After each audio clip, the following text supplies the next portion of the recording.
we got going on? Let's do 19. The heavens declare the glory of God, and the firmament shows his handiwork. Oh, okay, I'm in love already.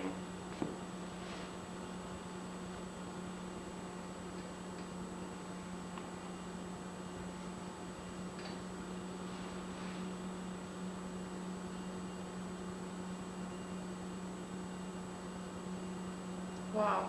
Okay, let me go line by line. Wow. The heavens declare the glory of God, and the firmament shows his handiwork. So the daytime declares the glory of God, and nighttime shows his work, his heart artwork. Day unto day uttered speech, and night unto night shows knowledge. Wow, okay, so you have day unto day uttered speech, and night unto night shows knowledge. So during the day is for expression, is for vision, is to cease, to absorb. This is really good.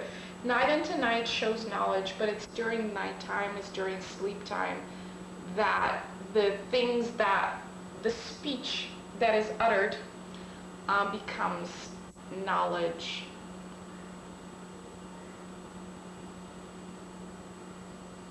I need a minute because this is like genuinely.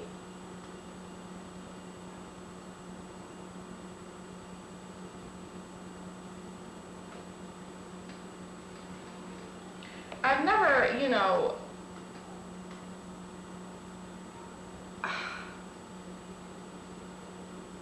this book, you guys,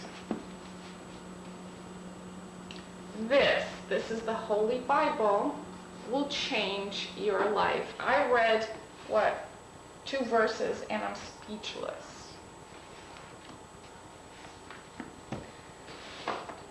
The heavens declare, this is Psalm 19 on Psalm 19. The heavens declare the glory of God, and the firmament shows his handiwork. So here they're separating, the utility of the day and the night. I'm a big believer in that because, a lot of people are just like, what do you do in your waking hours? And the question should be, well, what do you do in your sleeping hours? They're just another side of you. They are not like, oh, we're gone, we cease to exist. No, we continue to exist in a different dimension. And I think the unexplored truth, let me turn on the light. Oh Lord, no, let me turn off the light. The unexplored truth of the dream world is something that fascinates me a lot because, I'm a big sleeper. I sleep for, I need at least 10 hours. 10 hours is a happy day for me. I can sleep more. I can do okay with less than 8 hours. I don't really function. So I'm a high sleeper. Some people are like that, some people are not. But what I've discovered isn't so much the because that's what I used to be called as a kid. It's like, you're lazy, get up. You can't be sleeping all that much. You're not productive. You're not useful to society because you sleep so much. It is not true. I do a lot more work in my sleep. And for a really long time that confused me because during the day I'm more of a very relaxed, even keel, only do 1 or 2 things at a time. You know what I mean? Don't put too much on you. I really only like to focus on 1 or 2 things in each day because I cannot go longer. And so I put a lot of, energy on the things that I want to do for the day, and then I will not do anything else. But I feel like I'm very active during the night because every time I go to sleep, I swear to God, every time I go to sleep when I wake up more. So if I go to the gym, the activity I do in the gym counts, but what counts the most is how I process physical movement in my sleep. So I can get almost the same, I know this is going to sound crazy, but I can get almost the same. It's very important to trigger your body, okay? So you got to listen to what I'm saying too. It's it's not to substitute work. They're both important. You work during the day and you work during night. At night you work on your inside, during the day you work on your outside.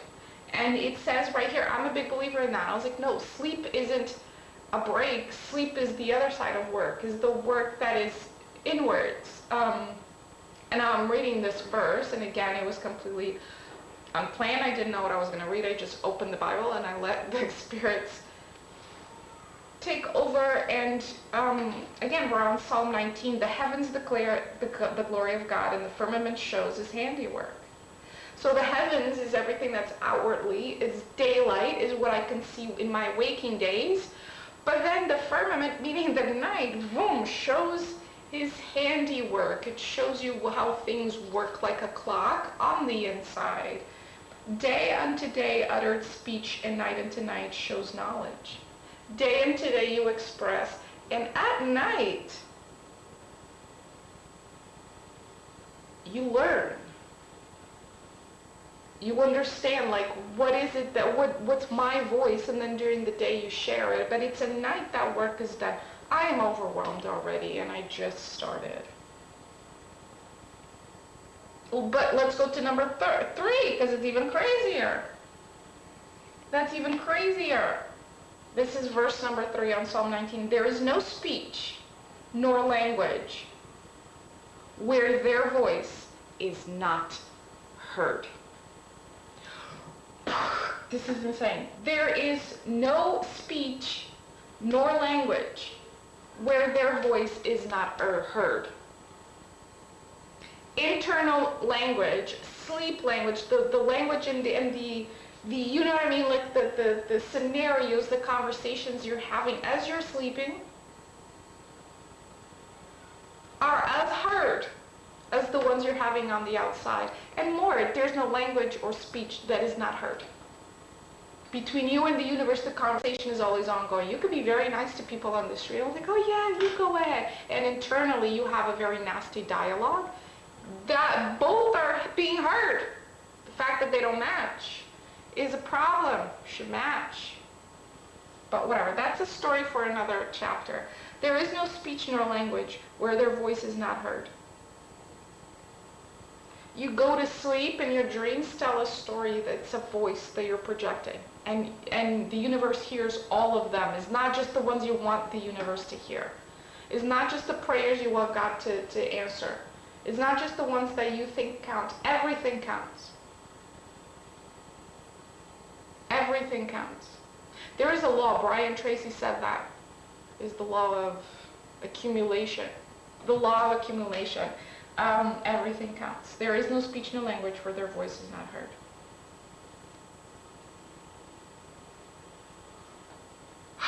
I'm already on cloud 9 over here. Let me read the 4th and see if I can manage this. Their line is gone out through all the earth, and their words to the end of the world. In them hath he set a tabernacle for the sun. Their line is gone out throughout all the earth, and their wonders to the end of the world, and their words to the end of the world. Shh. Okay. This was dense and difficult. So reading the Bible, especially something like the Psalms, which is not like a narrative, a story, it's like just keys, they feel very much like you have to decipher. This is King James, so it's even like deeper in that feeling. You have to decipher what, it's not like, oh, this is what it says in there. No, you have to decipher. You have to, like, it's almost like a riddle. So a lot, if not all of the Bible is not written in literal language. Okay? It's a lot of it is metaphorical. Metaphorical, you know, is a different type of language, cannot be read literally because it's not, we're not talking about the actual literal meaning of things. So you have to, boom, expand your mind into the metaphorical landscape. When it comes to Jesus, for instance, spoke in metaphors. He spoke in parables, and he said, I was like, I will not speak in anything that is not a parable. Because if you do not have the intelligence to understand a parable, then you're already failing. Like, you're already not, you have to have that capacity of like, okay, how can I extrapolate? How can I take meaning from the thing or value from the thing that is there? A person that looks at a rock, looks at lead, this is metaphorical, and cannot see gold in it, cannot see diamond inside of that rock. If you cannot see it, if you cannot perceive it, you are closed off to the wonders of the world. That is the key for money, finance, right? What's an investor? One that can see value. in unpolished gems.